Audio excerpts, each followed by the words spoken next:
right, so 2017 has come to an end, and I'm exhausted from all the awesomeness that's happened. Yes, let's face it, Trump ran his critics ragged in 2017, and his critics had a fit. Watch a year-end show on one of the other channels, and it'll probably look like this.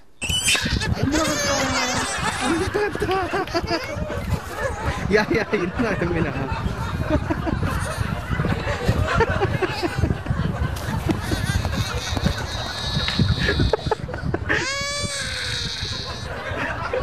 I think that was Keith Olbermann.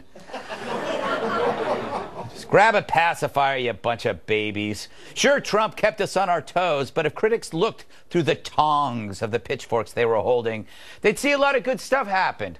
Like the economy. Did you find a job in 2017? If you did, that's awesome. I'm happy for you. Did your investments do well? Do you have... Oh, there you go. I wish I had investments. Do you have more in your retirement fund? Go get your statement and check. I'll wait. See, I knew you did. Good for you. Are we safer than we were last year? Yes, because in 2017, we dropped the mother of all bombs on ISIS. Talk about sending a message. Trump gave the military the freedom to do what needed to be done, and now ISIS strongholds in Iraq aren't strong anymore. And just for good measure, Trump threw in this. So many young, beautiful, innocent people living and enjoying their lives murdered by evil losers in life. I won't call them monsters because they would like that term. He's right. Anyway, he got us out of the Paris Climate Accord, not because he hates the environment, but because he hates a bad deal. He didn't want to spend a ton of cash on a plan that barely moves the needle on reducing emissions. So that saved us money. But again, the left cried like a baby who just had his cookie stolen.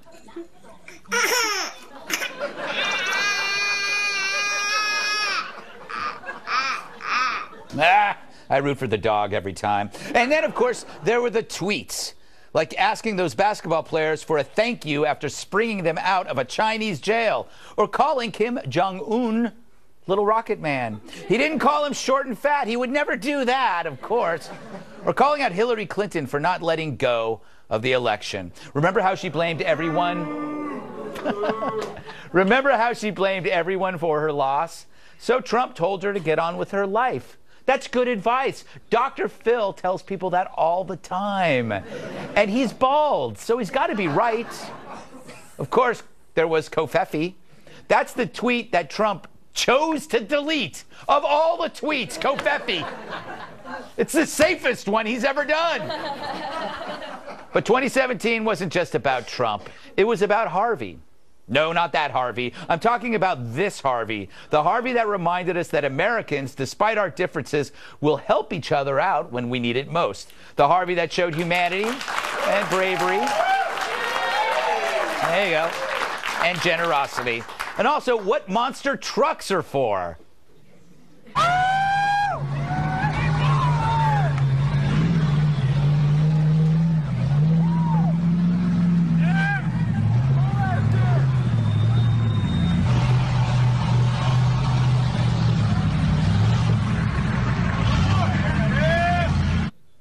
Trucks helping trucks.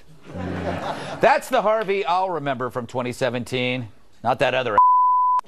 So, all things considered, a good year. We're safer and more prosperous. What more could we ask for? I'm going to sleep like a baby, while the rest of them are going to scream like one.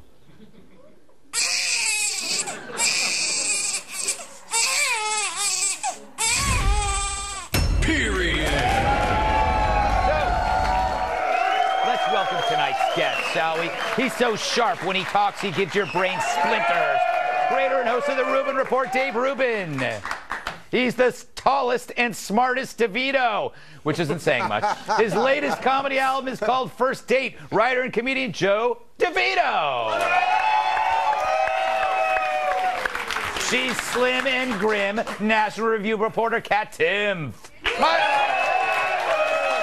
And he carries the New Year's Eve ball in his bowling bag. Former bodyguard and my massive sidekick, Tyrus. All right.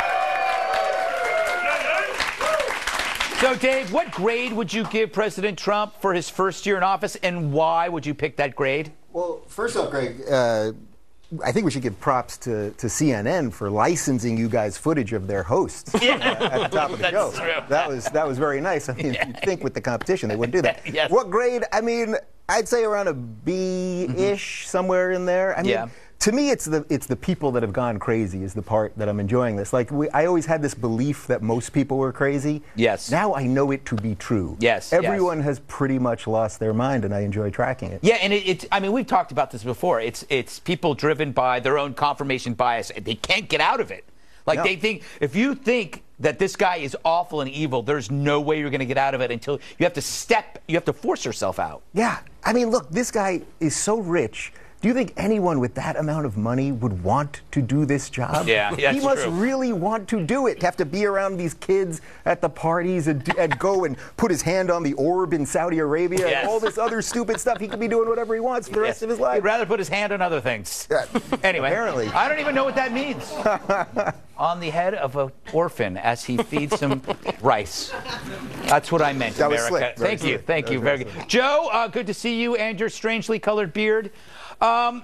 What do you think about 2017? What do you think of Trump's performance? What do you think of anything? I would say I'm not going to give him a grade in the usual A to F scale because I think he would come in at like a Q, a number 15. He's completely outside the realm of any grading system we've used before. Between a 1 and a 10, you would say banana. Something like that. Yes. I would say tennis ball or sneaker. Yes. He's completely changed the game, and he's brought everybody along with him, whether they like it or not. He's doing so well that he's making life easier for people who hate him. Yeah. Because if Hillary Clinton had been elected, we wouldn't have had all these stories about men in power abusing women coming out. That would have continued as business as usual. So if you're glad that Harvey Weinstein's been brought down, that any of these other guys don't thank these people kept their mouths shut. Thank Donald Trump. You mean because if Hillary had been president? Yeah. Yeah. It's an interesting perspective, Kat. 2017, net positive, net negative, or net neutrality? Well, I'm not going to really grade anything on a socially constructed basis like that. I would like to speak more generally and from the heart. Okay. Thank you. I don't get it. Think about last year when he was elected. We were waiting for him to be president.